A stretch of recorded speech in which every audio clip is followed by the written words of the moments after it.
Welcome back. I am here to read Chapter 4 of A Dog's Purpose. Let's get to it. Chapter 4. It felt so good when the woman poured nice, cool water on me. I drank the water and felt much better. The woman said to me, "You're coming home with me, little guy. There's someone I want you to meet." I could feel that she loved me like Sonora did. I was so happy when she let me sit in the front seat of her car, get to a big white house. "Ethan, come here. I want you to meet someone," the woman yelled. The front door of the house opened and a small human like I'd never seen came out. I realized it was a human child, a boy. We looked at each other. Ethan smiled a big smile and held out his arms.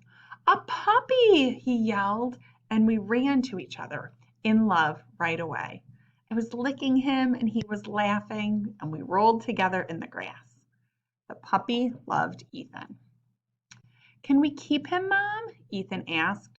The woman said, "Your dad is going to want to hear that you will take care of him and that you'll feed him and walk him." "I will," said Ethan. "I'll walk him and brush him and feed him every day. And you'll have to clean up his poop in the yard," Mom said. Ethan didn't answer that. Ethan picked me up and brought me in the house and gave me food. I knew I was going to like it here. Ethan's dad came home. Ethan said, "Can we keep the puppy? He's the best puppy in the whole world." "This isn't a good time for a puppy," Dad said. "A puppy is a lot of work. You're only 8 years old, Ethan. It's too much responsibility." "I'll take care of him. I'll wash him and feed him and walk him. He's the best puppy. He's already potty trained," Ethan said. I decided this would be a good time to take a break from playing with Ethan's shoe and to go potty on the carpet. I pooped and peed on the floor. Everyone got really upset with me and started cleaning up the mess. Later, when we were playing in the backyard, Ethan started calling me Bailey. He would call to me, "Here, Bailey," and I would run to him. The puppy loved Ethan. When Ethan took me into the house, he showed me Smokey the cat. I ran over to kiss the cat, but he spat at me and put his paw up to hit me.